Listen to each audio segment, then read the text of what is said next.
Meu nome é Joel Krieger, eu sou casado, engenheiro, moro em Curitiba, tenho 3 filhos, 6 netos e 1 neta.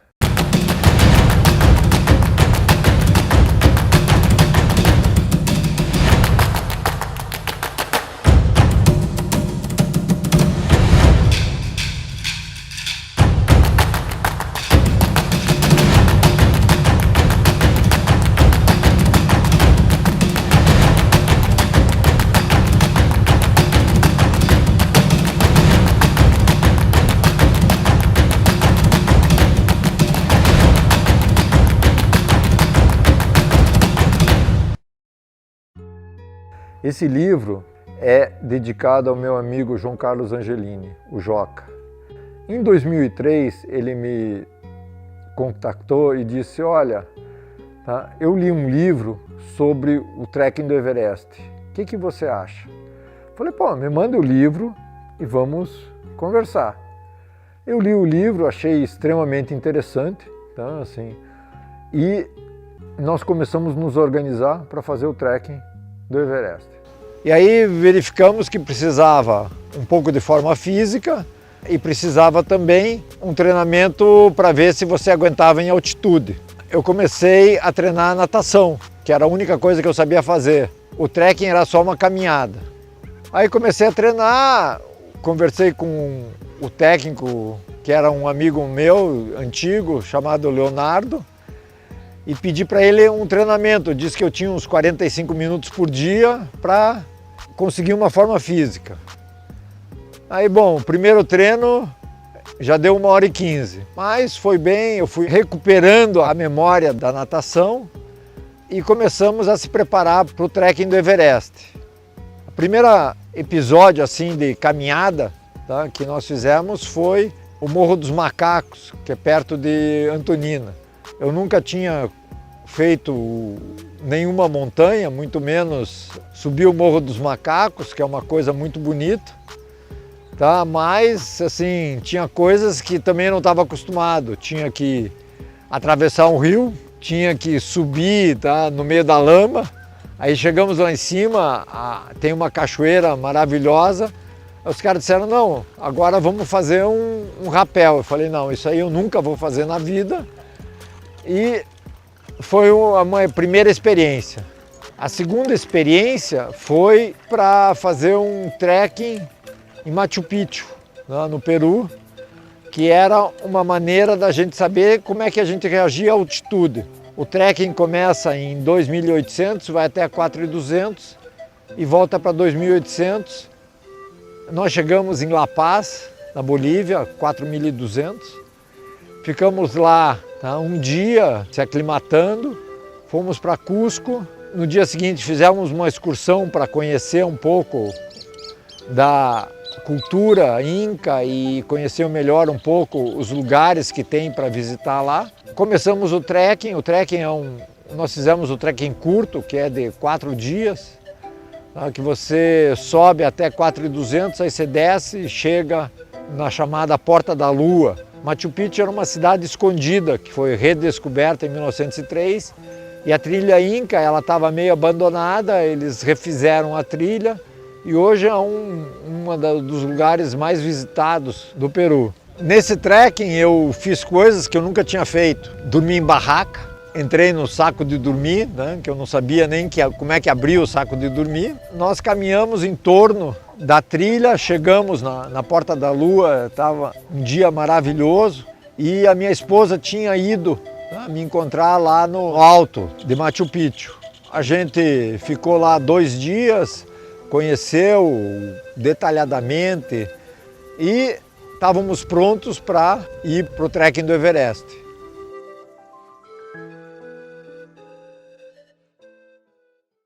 O nosso guia do trekking era o Vitor Negretti, que era um dos maiores alpinistas brasileiros, que infelizmente morreu em 2006, tá, tentando subir o Everest sem oxigênio. E ele era um entusiasmado pela montanha, um cara que mostrava as maravilhas, mostrava como é que você tinha condições de fazer aquela subida na montanha, tá? Porque as montanhas que eu escalei, que o Vitor me mostrou, não são alpinismo, tá? São caminhadas um pouquinho mais difíceis. Então, o que mudou foi, primeiro, a paisagem, que é maravilhosa, o Everest, que é uma visão impressionante, o entusiasmo do Vitor pela montanha e o companheirismo que eu e o Joca desenvolvemos no meio daquela caminhada. A gente conheceu um pouco da cultura do Nepal, tá? A gente visitou umas cidades em torno de Katmandu, fomos para Lukla, que é o início da caminhada, e ficamos 20 dias caminhando.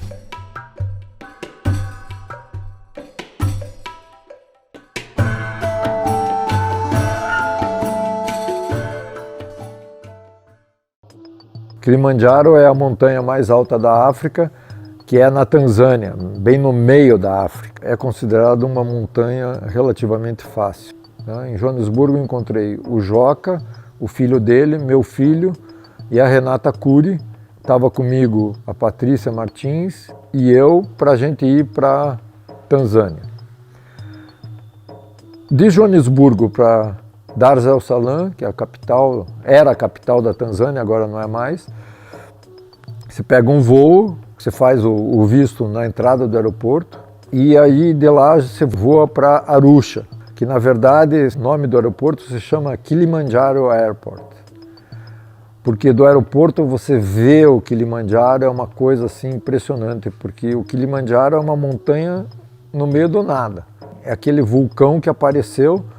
Então nós fomos para lá com uma companhia de lá e aí você fica surpreendido por três coisas. Primeiro, a Tanzânia é muito pobre. Segundo, o desemprego lá é endêmico, tá? A taxa de desemprego é da ordem de 50%.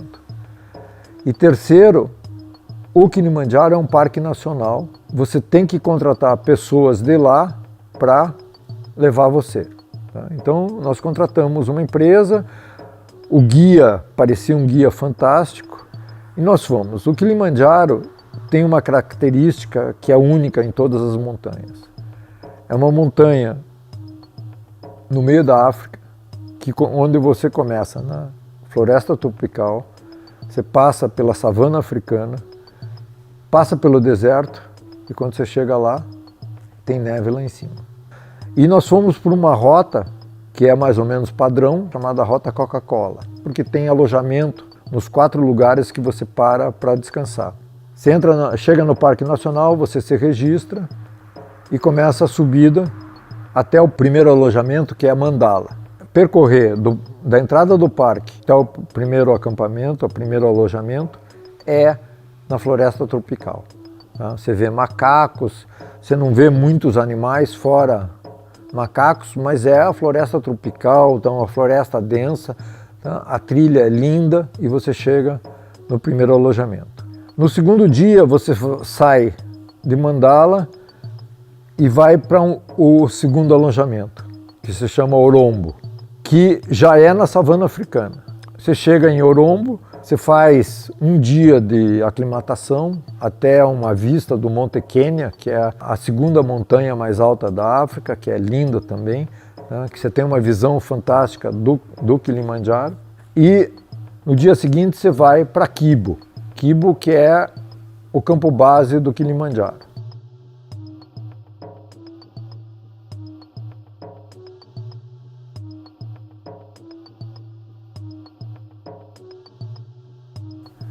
Dali você sobe a trilha para chegar até o topo do Kilimanjaro. O Kilimanjaro é um vulcão, então você chega pela parte mais baixa do vulcão e aí você dá a volta pelo vulcão até chegar lá. O problema é que você tem um horário, tá? Porque você sai mais ou menos de madrugada, você tem que chegar até o primeiro lado do vulcão, que se chama Gilmore's Point, e dar a volta, e você tem que chegar de volta em Kibo lá pelas 11 horas da manhã, meio-dia, para poder dar tempo de voltar para Orombo, para não sofrer as questões da altitude. Tá? No caminho, tem o caminho normal, tá? E tem o caminho que é através de um areião. Tá? Assim. O nosso guia, infelizmente, tinha bebido um pouco, eu diria talvez muito, tá? E ele tomou o caminho errado, nós fomos pelo areião. Tá? Então, você subiu uma montanha no Areião, é assim, você sobe 2, desce 1, sobe 2, desce 1. Aí nós chegamos no Gilmore's Point, eu, o Joca, o Marcelo, que é o filho do Joca, os nós três, mas aí o guia disse, não dá mais tempo, acabou. Então nós voltamos e foi a primeira tentativa e foi extremamente frustrante chegar lá, falta 210 metros de subida, 1h30 de caminhada, você estava lá. Tá? Mas era muito tarde e nós tínhamos que voltar. Bom, a segunda vez nós fizemos diferente.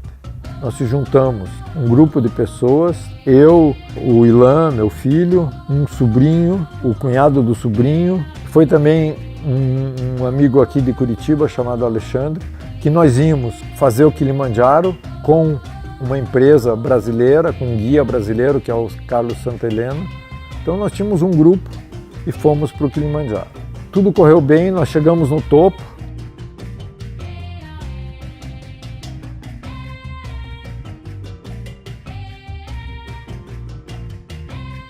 E ao mesmo tempo a gente foi aproveitar para fazer um safari, tá?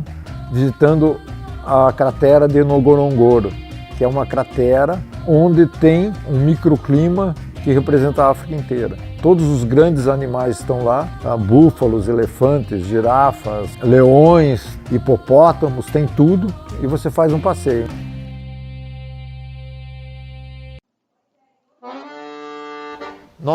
Em 2009, nós começamos a nos preparar para subir o Aconcagua. O Aconcagua é a mais alta montanha dos 7 cumes, tem a face sul, que é uma das montanhas mais difíceis do mundo. Para mim, que sou um caminhante, não sou um alpinista, a rota normal é uma caminhada. Então nós marcamos para o começo de janeiro. Eu passei treinando todo final de ano, Natal, e o pessoal passou festeando. Demos uma volta por Mendoza, que é uma cidade, tá, que é a base. Chegamos até a entrada do Parque do Aconcagua. Tem a primeira caminhada, que é da base, da entrada, até um campo base bem fácil. No segundo dia você sobe até a Praça de Mulas, que é o campo base efetivamente, que é uma cidade. Todas as empresas argentinas montaram uma estrutura muito boa lá. Apesar de ter telefonia para falar com qualquer lugar, era muito difícil. Então nós chegamos no campo base, fizemos a primeira aclimatação e aí aconteceu assim um fato que normalmente acontece na montanha, abriu uma janela, ou seja, um período de tempo bom para você subir até o cume. Isso significava que em 4 dias você tinha que subir. Nós subimos ao primeiro campo, que é Canadá. Chegamos aqui agora em Plaza Canadá.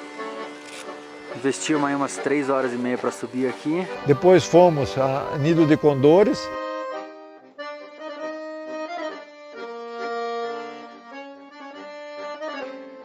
Depois a Cólera. E aí era a última entrada para chegar no cume. Então estava eu, o Joca, o filho do Joca, o meu filho, Ilan, um primo do Joca. E nós estávamos indo muito bem. Chegou em Nido de Condores, o primo do Joca tinha um problema de alimentação e acabou a alimentação dele. Ele teve que voltar e o Joca também estava muito cansado, voltou. Aí nós fomos para a Cólera, tá, que é 6.000 de altura. O Ilan, que é o meu filho, e o Marcelo, que é o filho do Joca, não passaram muito bem de noite. Nós tivemos que esperar eles melhorarem. Eu quase congelei meu pé indo da minha barraca até a barraca deles, mas eles não conseguiram e voltaram também. Aí eu subi até o cume, né? Subi o Aconcagua. De lá do cume do Aconcagua você vê o Pacífico, né? Mas para mim virou lenda, porque nós chegamos, estava um dia super enevoado, só tiramos as fotos tradicionais para dizer que chegamos no cume. Joca, se não fosse você, eu nunca teria chegado a essas coisas. Obrigado. Simone, esse filme é pra você. Sei que você me acha meio louco, mas eu tô aqui graças também a tudo que você me ajuda e me aguenta. Um beijo muito grande. No final de 2012 eu comecei a me preparar para o Everest. O meu primo me ligou e disse, vamos correr, vai ser bom para você para o Everest. Eu falei, tudo bem, então vamos correr. Aí comecei a treinar corrida e o pessoal me disse, tá assim, o que você vai fazer? Você vai fazer o Cruce de Los Andes. Falei, pô, mas você sabe qual é a distância do Cruce de Los Andes? Eu falei, não. É 100 quilômetros. Falei, tá bom. Eu liguei para o meu primo, é 100 quilômetros. Ele falou, não, não se preocupe, é em 3 dias. Eu falei, em 3 dias é mais fácil. Arrumei uma técnica de corrida. Aí ela disse, não, você vai para o Everest sem subir o Pico Paraná? Você está brincando comigo. Em novembro de 2012, eu subi o Pico Paraná. E o Pico Paraná, em novembro, é um lamaçal. Como é que você vai tentar o Everest sem subir o Pico Paraná? Em fevereiro eu fiz o Cruce de Los Andes, aí eu fui para o Equador, aí eu peguei gosto pela corrida também.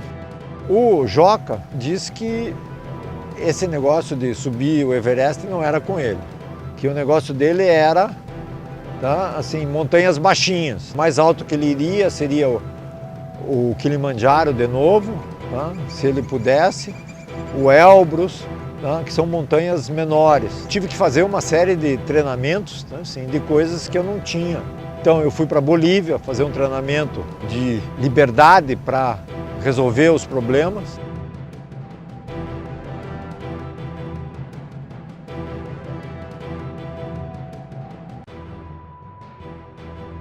Depois eu fui para o Equador para subir algumas montanhas, 4 montanhas de mais de 5.000. Em 4 dias subimos, descemos. Teoricamente eu estava pronto para subir o Everest.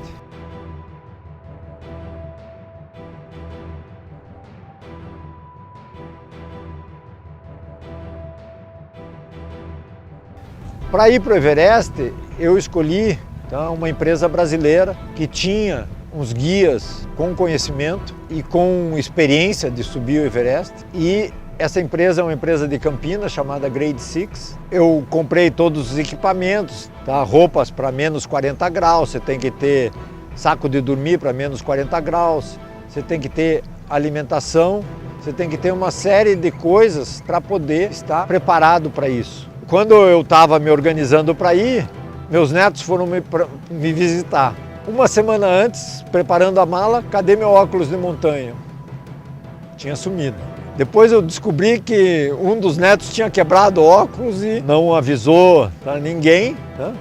Aí eu fiz um óculos escuro, que era o que dava para fazer rapidamente, e fui achando que não tinha problema. Eu ia usar durante a noite o meu óculos normal, durante o dia eu ia usar esse óculos. Bom, tudo funcionou até o campo 4. Assim, então o Everest tem o campo base, que é o trekking, que você tem que fazer tudo novamente. E aí ficamos esperando a janela, que era o tempo bom para poder subir.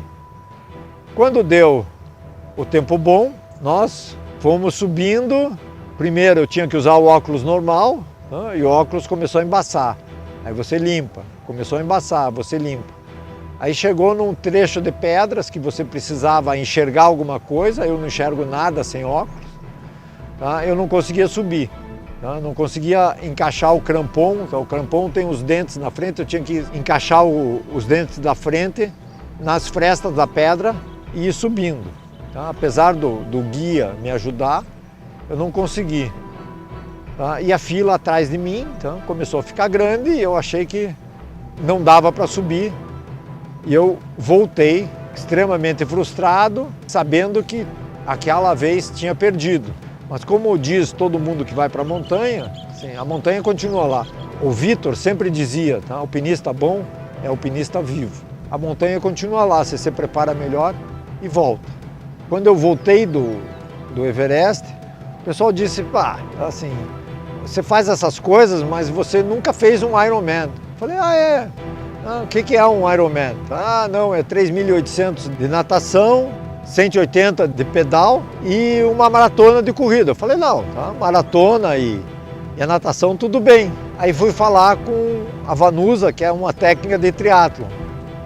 Aí ela falou, tem um triatlo em novembro, você quer fazer? Eu falei, quero. Bom, então vamos pedalar. Eu falei, não, mas eu não tenho bicicleta. Nós arrumamos uma bicicleta.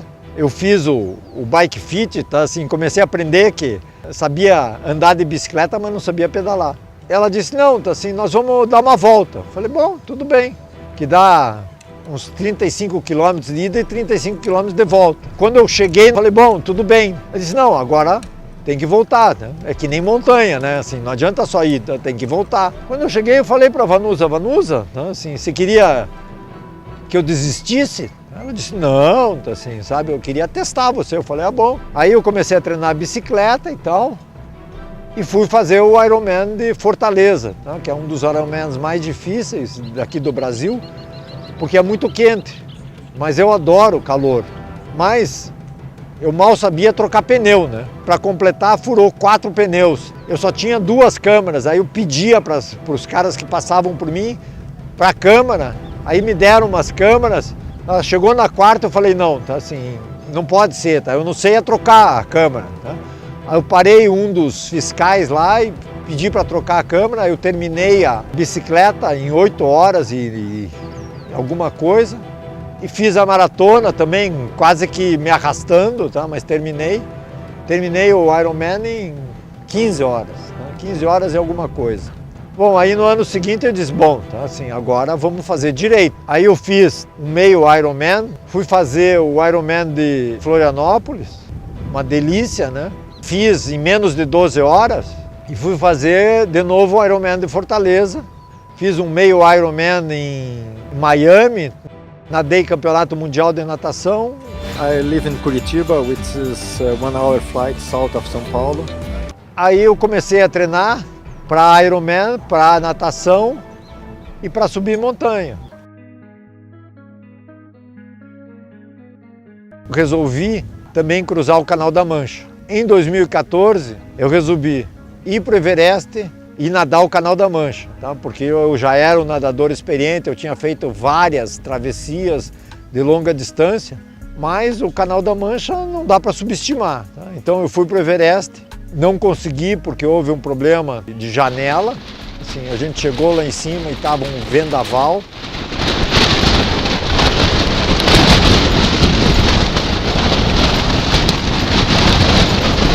Estava a 160 km por hora, não dava para subir de jeito nenhum. Voltamos, eu saí de lá em maio, aí tinha que engordar para o Canal da Mancha, porque você precisa ter um pouco de gordura, e eu estava, vamos dizer, em forma. E cheguei no Canal da Mancha, fiquei gripado, achei que ia conseguir, mas eu não estava preparado.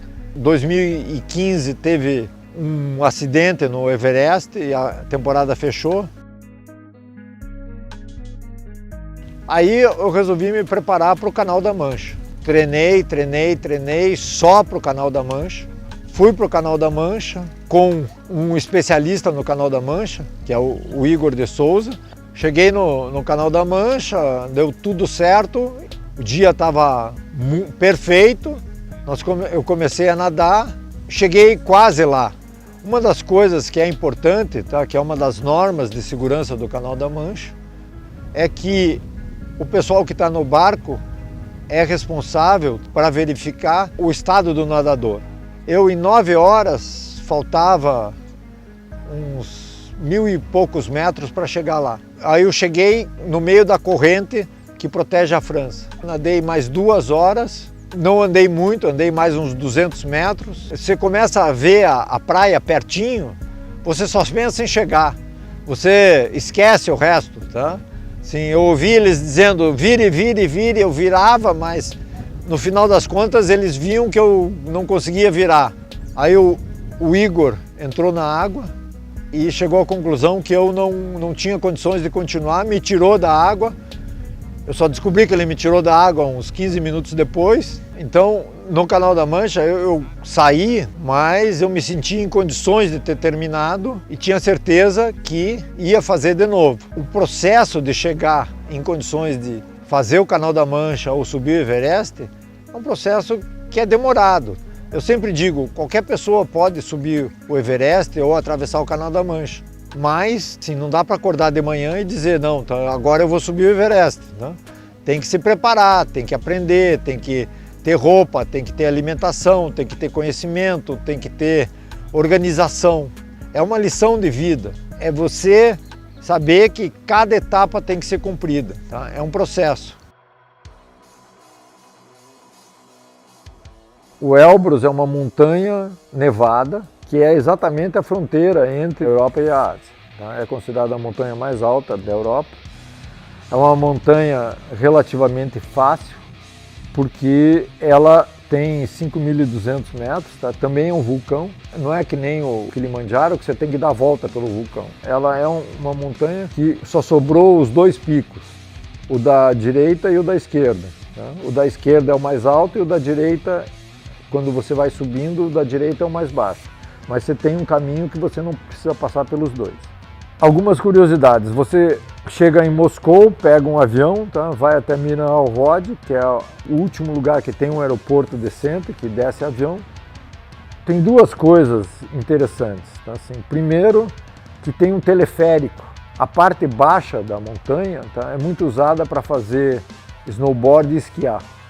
Segundo, é um lugar de veraneio dos russos. Tá? A pessoa não vai lá para subir a montanha, tá? Vai lá para descansar, para passear, para ver, etc. Então tem um teleférico. Os puristas, os montanhistas, sobem pela trilha e os turistas sobem pelo teleférico. O campo base do Elbrus é uma base militar da Rússia e é formada basicamente por containers que foram transformados em dormitórios. O pessoal, durante a Segunda Guerra Mundial, criou aquela base, tá? Porque achou que de repente os alemães podiam subir a montanha e invadir a Rússia pela montanha. Então você sobe pela trilha, chega no campo base, no dia seguinte se faz uma aclimatação, no dia seguinte você vai subir a montanha. Do campo base até o cume é uma coisa de 6 horas de caminhada. É um pouco íngreme, tá? Porque o campo base é em torno de 4.000 e a montanha é em torno de 5.000 e pouco. E é só neve. Então você vai, tá? De crampon, é super simples. Estava eu, o Ilan e o Joca. O Joca não treinou muito. Quando a gente estava subindo já, ele resolveu desistir e voltou para o campo base. Então subiu eu e o Ilan.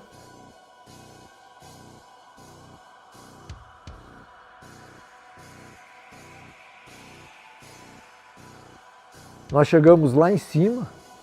A gente desceu da montanha para o campo base e do campo base descemos de teleférico, porque descer todo santo ajuda. Uma experiência muito bonita pelo fato de ter chegado, mas é uma montanha extremamente simples e fácil de ser conquistada. O Carstens é uma aventura. A aventura é primeiro chegar na montanha. A aventura é chegar na Papua. O melhor caminho para Papua é via Indonésia.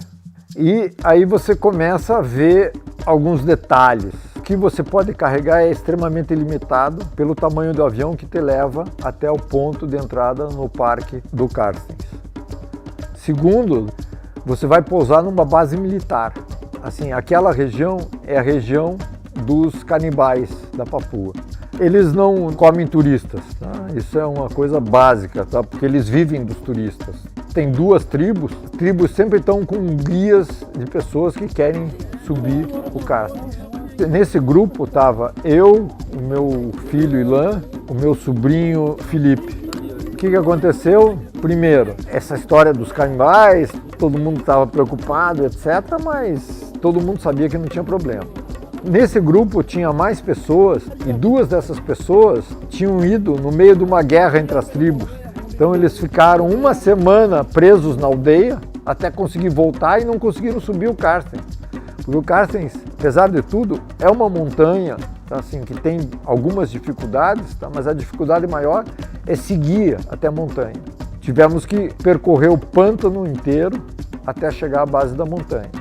Isso é 7 dias de caminhada, é um pântano, é uma paisagem muito bonita, tem uma série de vegetação completamente diferente do padrão que a gente conhece.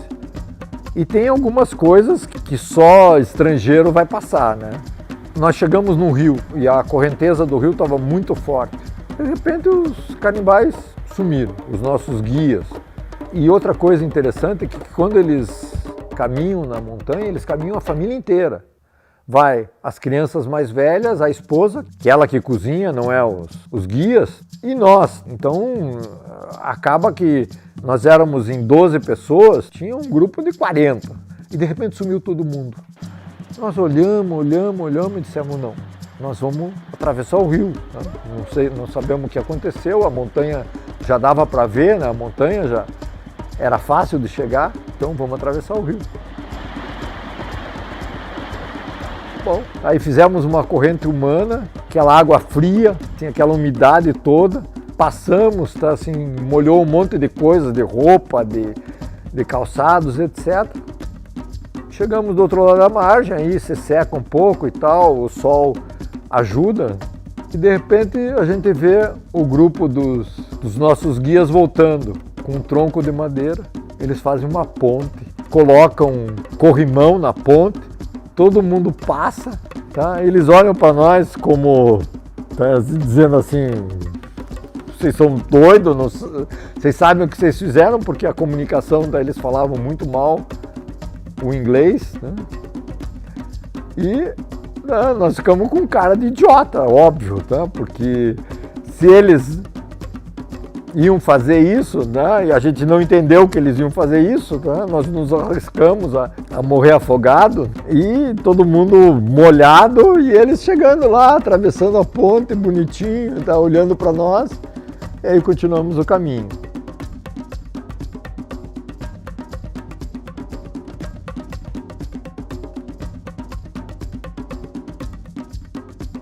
O campo base é do lado de uma mina, é uma maior mina de cobre e ouro do mundo, é o que sustenta a economia da Papua.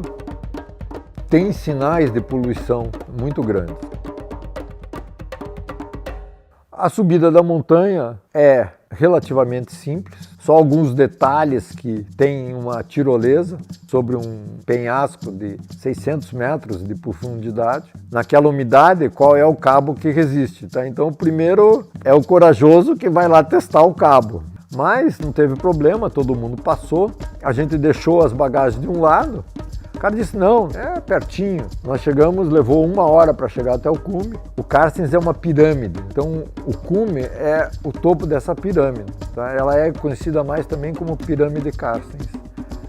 E aí você volta, aí nós voltamos para o campo base, aí o senhor que organiza o campo base, que organiza as excursões, disse, vocês querem voltar pela mina? Sim. Quanto tempo leva? Ele falou, não, em 4 horas vocês estão de volta na cidade. Pô, mas nós andamos 7 dias no pântano, né? 6, 7 horas por dia, né? Com toda essa entourage, tá? Diz, não, mas entrar na mina é mais difícil, agora sair é mais fácil. Tá bom, você paga uma taxa para contrabandear você para fora da mina. E aí o cara chegou, né? Nos colocou num container cheio de restos de construção, fechou a porta e disse, vocês esperem que os caras vão vir buscar para você. Tá bom, tá bom. Então, assim, ficamos lá, tá? 1 hora, 2 horas, né? Assim, e não aparecia ninguém. Tá? Aí 3 horas depois chegou. Tá? O cara chegou e disse, ó, nós temos um carro aqui, tá? Os primeiros 6 vão nesse carro, depois nós voltamos e pegamos outros 6. Tá bom. Tá? Aí nós entramos no carro, sentamos, o cara disse, nada de sentar, tá? Vocês deitam no chão, tá? E deitam atrás na carroceria, era um Jeep, tá? Todo mundo deitado, cobriu a gente e saímos, tá? Assim, o cara nos levou, deu a volta, etc. Aí a gente tentava olhar para fora, o cara dizia, não olha para fora, não olha para fora, não se mexa. Tá bom. Tá? Aí saímos da mina e aí ele parou e disse, não, agora vocês vão pegar o carro para ir pro hotel. Aí nós olhamos, era um carro de polícia. Tá? Nós entramos no camburão, tá? Ou seja, atrás, tá? Assim, e o carro de polícia nos levou até o hotel. Traduzindo, assim, em 4 horas nós estávamos de volta no hotel. O Denali, no Alasca, na minha opinião, é a montanha mais difícil, porque lá primeiro, é um parque nacional. Segundo, você não pode ter carregadores. Terceiro, tem duas alternativas para subir. Ou você vai com um grupo de pessoas que conhecem, ou você usa uma empresa americana. Só tem 7 empresas credenciadas. Como é um parque, tem guardas florestais. Se eles desconfiarem que você está com um guia que não é um membro do grupo, eles fazem o grupo voltar. Então, eu fui por uma empresa americana. Uma das coisas que a gente não repara e que está escrito no contrato é que a excursão durava 21 dias. Quando você vai subir uma montanha, você não pode combinar com a montanha o tempo que vai levar. As condições climáticas que dizem o que é possível. Você chega em Anchorage, que é a capital do Alasca, vai até Talkeetna, onde você pega um avião para ir até o campo base.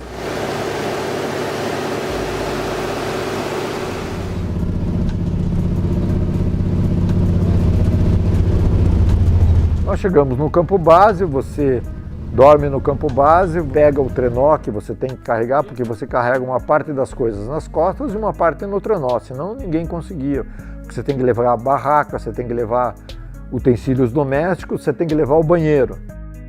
O banheiro, para o número 2, é um balde, e você recebe um conjunto de sacos plásticos e o balde. E você tem que trazer de volta os sacos plásticos e o balde. Assim, nós éramos em 7 pessoas, tá? São 2 baldes. Assim, um monte de saco plástico, mas 2 baldes. Quando já estava transbordando o balde, que tinha que pegar o saco plástico e carregar.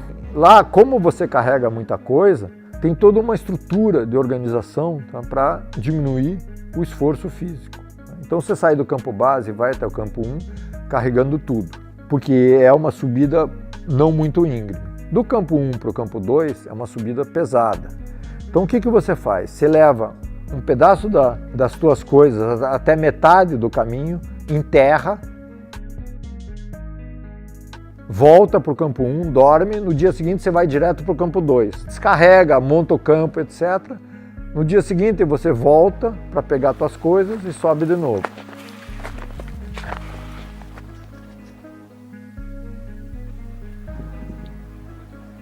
Nós subimos no campo 1, voltamos, chegamos no campo 2, fizemos a mesma coisa, chegamos no campo 3, o tempo estava ruim. Para chegar no campo 3, você leva 4, 5 dias. E nós ficamos lá. Aí o guia da excursão disse, hoje é o 19º dia, acabou, você tem que voltar. É 21 dias a nossa excursão. A partir daí, você tem que voltar, então falta 2 dias, acabou. Então, o tempo está ruim, não dá para subir. Eu voltei possesso.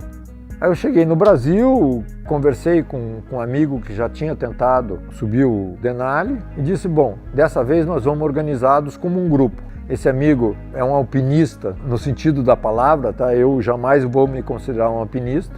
E um outro amigo da Argentina, uma pessoa experiente, eu e mais meu sobrinho. Éramos 4. Íamos num grupo independente, sem excursão americana e sem prazo. Quando faltavam umas 3 semanas para ir, o meu sobrinho disse, olha, eu não posso ir. Aí eu liguei para uma amiga minha, tá, que estava querendo ir para o Denali, que era a Sabrina, e disse, quer ir? Tem uma vaga, você quer ir? Quero. Ela juntou tudo e foi. Então, o mesmo caminho, chega em Anchorage, pega um transporte, vai até Talkeetna. No dia seguinte, os caras avisaram, olha, o tempo tá bom, vamos embora. O tempo estava espetacular, tudo às mil maravilhas. Aí subimos até um pedaço entre o campo 3 e o campo 4, deixamos algumas coisas e voltamos. Aí a Sabrina teve problemas, ela ficou no campo 3 nos esperando e nós fomos para o campo 4. Aí você não carrega mais trenó, tudo que você precisar carregar está nas tuas costas. Fomos até o campo 4, que é um caminho espetacular, que é na crista da montanha. De cada lado você vê neve, uma coisa muito bonita. Chegamos no campo 4, tá, nos organizamos, montamos a barraca. No dia seguinte subimos, chegamos no pico do Denali.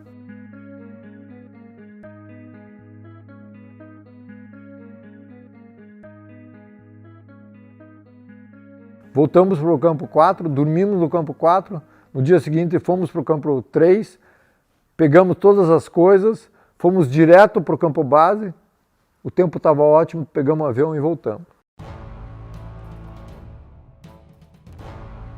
O Vinson é a montanha mais alta da Antártida. Para ir para a Antártida, só tem um caminho para subir a montanha. É uma empresa que é extremamente organizada, que leva você de Punta Arenas, no Chile, até um campo base e depois até o campo base do Vinson. Despachamos as malas, chegamos em Punta Arenas 2 dias antes de sair para a Antártida. Uma das coisas que é interessante nesse processo é que não tem outro jeito. Tem um cargueiro adaptado que coloca umas cadeiras, tem 2 janelas.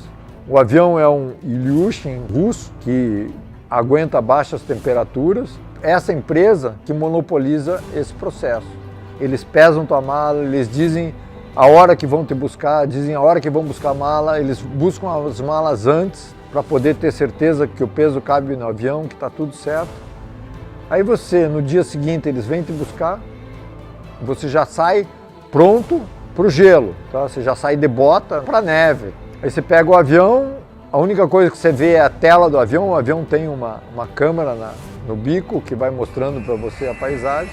A pista é enorme porque o avião não pode frear, corre o risco de derrapar na pista, então é só pela reversão dos motores.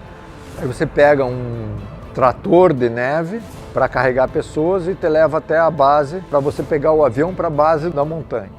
Fomos pro campo base. Aí você monta a tua barraca, os guias montam a barraca de alimentação, aí você já recebe todos os cuidados que você tem que tomar, o saco plástico para não deixar a sujeira lá, sabe onde estão os banheiros. No dia seguinte começamos a caminhar. Você tem que carregar tudo. É bem menos difícil do que o Denali, porque primeiro é mais baixo e segundo, o caminho que você faz carregando o trenó é só tá? Do campo base até o campo 1. Lá só tem 3 campos, campo base, o low camp e o high camp. Para ir do low camp para o high camp não tem trenó, tá? Porque é muito íngreme. Tá? Então você carrega só o essencial e sobe. 2 coisas interessantes. Tá? Primeiro, é sol 24 horas. Segundo, é uma paisagem extremamente branca. A maior parte é neve, neve, neve, neve. Chega uma hora que tem um plano, tá? Que você não sabe onde termina a neve e onde começam as nuvens e onde terminam as nuvens. Tá? Então você tem aquela impressão daquela imensidão branca.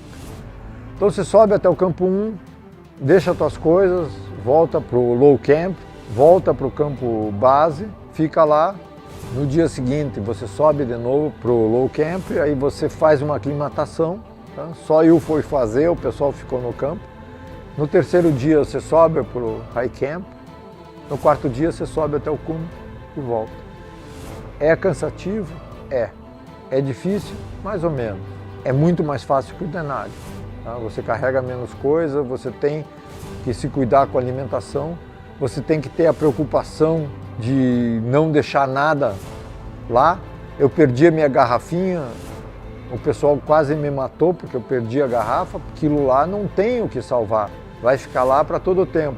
A lei da Antártica diz que se tiver um animal passando mal, você não pode socorrer o animal. Não existe manipulação do meio ambiente. A visão é espetacular, o caminho é espetacular, mas é uma viagem curta. Fomos em 9 dias, nós fomos e voltamos.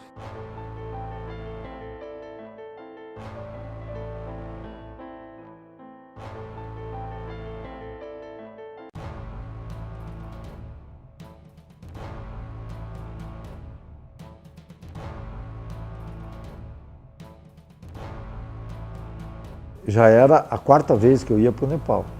A primeira vez que eu fiz o trekking e as 3 vezes que eu ia para subir o Everest. Tá? Que você tem que fazer o trekking do mesmo jeito.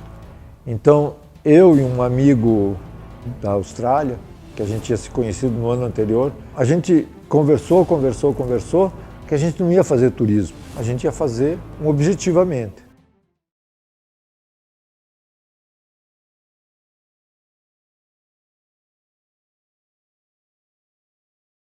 O Joca eu conheci, tá, através de negócios, nós nos tornamos amigos e sócios, viajamos. Foi ele que me introduziu ao conhecimento das montanhas, que me tirou do sedentarismo para se transformar num atleta ou num velho atleta. E principalmente, ele era uma pessoa extremamente alegre, extremamente gentil e sempre pronto para qualquer coisa.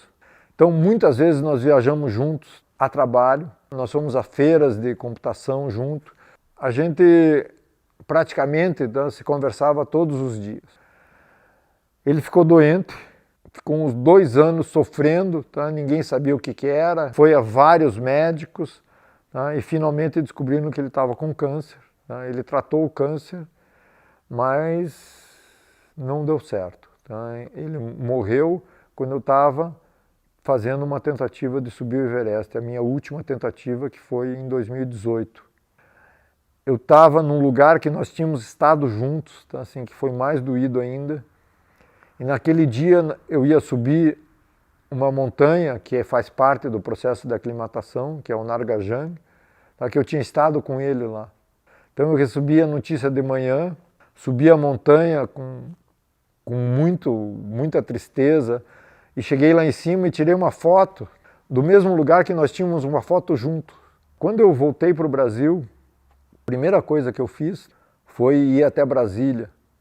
E eu sou uma pessoa que não gosto de ir em cemitério, mas eu tinha que ir lá e fui no cemitério visitar. Foi uma coisa muito triste, que deixou marcas.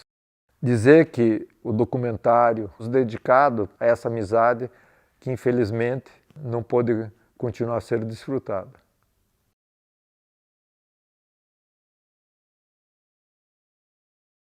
Então, no caminho do Everest, tá, no caminho do Campo Base, nós subimos uma montanha para fazer aclimatação, uma montanha de 6.000. Chegamos no Campo Base, os Sherpas disseram não, tá, assim, se vocês não fizerem o Puja, então vocês não vão subir. Eles fizeram um Puja especial para nós. Puja é a cerimônia, tá, onde os Sherpas pedem autorização para subir a montanha. E aí nós começamos a fazer a aclimatação, foi tudo perfeito. Você termina a aclimatação, você está cansado. Muita gente fica no Campo Base, mas muita gente vai até Nantes Bazar, que é uma cidade importante, para dormir no hotel, tomar um banho de água corrente, tá? Ter um pouco de internet melhor, tá? Coisas desse tipo. Então nós fomos até Nantes Bazar, tá? Depois de já ter subido até o Campo 3, que é 7.000, tudo correndo muito bem, comecei a sentir uma dor nas costas muito forte. Fui procurar um médico, o médico é lá em cima. Falei, pô, mas ele não desce? Ele falou, bom, se você tá no Campo Base, tá? E não vai subir até ali, ó, o hospital, tá? Assim, então você vai embora daqui, tá? Porque... E ele tinha razão. Aí ele me deu um remédio, eu voltei pro Campo Base, me sentindo bem. Nós subimos até o Campo 2, eu estava me sentindo bem. Do Campo 2 para o Campo 3, eu comecei a sentir um cansaço muito grande. Do Campo 3 até o Campo 4, eu fui me arrastando, mas cheguei. Estava tudo pronto para a gente subir. Então a gente ficou um dia dormindo lá, descansando, e começamos a subir. Bom, assim, eu não conseguia andar em linha reta. Eu falei, não, aqui não tem condições de subir. Assim, é muito perigoso. Aí eu voltei para o Campo 4, fiquei umas 4 horas no Campo 4 e tinha que ir até o Campo 2. O pior que você está, para ser resgatado em alta montanha, é uma coisa muito difícil, depende muito das condições. Então no Campo 2 já tem um heliporto. Aí eu fui descendo, me arrastando. Tá? O Sherpa me ajudando. Quando faltava mais ou menos 1 hora para chegar lá embaixo, eu disse, daqui eu não saio mais. Tá? Assim, eu estou morrendo, estou me sentindo mal, estou me arrastando. O Sherpa disse não, não. Aí ele conseguiu contato com o Campo 2, veio uma pessoa, trouxe bebida quente, etc. E os dois praticamente me carregaram até o Campo 2. No dia seguinte eu peguei um helicóptero, fui para o Campo 1, fui resgatado para o Campo Base. No Campo Base eu fui no hospital, o médico se virou para mim e disse, assim, você está com pneumonia, pega um avião e vá para o Brasil, tá? Que o melhor lugar para você se tratar disso é lá no Brasil. Aí eu voltei, louco da vida, mas acontece, tá? A montanha continua lá. Treinei, cheguei no Canal da Mancha, isso era 2019, cheguei no Canal da Mancha, o tempo estava muito ruim, então a gente não abriu a janela, nós ficamos 2 semanas lá esperando eu acabei ficando muito mais tempo. Os meus companheiros, tá, assim, o Antônio Carlos, nas aventuras de natação, ele está sempre acompanhando, ele sabe das minhas limitações e também sabe me melhorar o meu psicológico. Teve que voltar para o Brasil porque ele tinha que trabalhar. Fiquei enjoado. Eu falei, não pode ser. Eu nadei 5 horas, estava nadando bem, mas estava muito enjoado, não conseguia vomitar e resolvi parar. Aí tinha um grupo de amigos que iam fazer de revezamento. Na minha tentativa, eles chegaram no mesmo dia. Eu pedi para eles se eu podia ir com eles, ser um dos membros da equipe, que eu não queria voltar sem ter pelo menos ter o gosto de atravessar, mesmo em revezamento, que é muito menos esforço, mas eu queria atravessar. E eles foram numa gentileza muito grande. Para vocês terem uma ideia, a travessia tinha um tempo limitado. Nós tínhamos exatamente 12 horas para terminar, nós terminamos em 11 horas e 40. A volta foi uma coisa horrível, o barco jogava, foi uma coisa assim impressionante. Assim, todo mundo no barco vomitou, menos eu, tá? Eu queria morrer, né? Porque quando eu precisava eu enjoei, tá? Quando, tá, eu podia enjoar, porque estava todo mundo enjoando, todo mundo vomitando no barco, e eu passei super bem.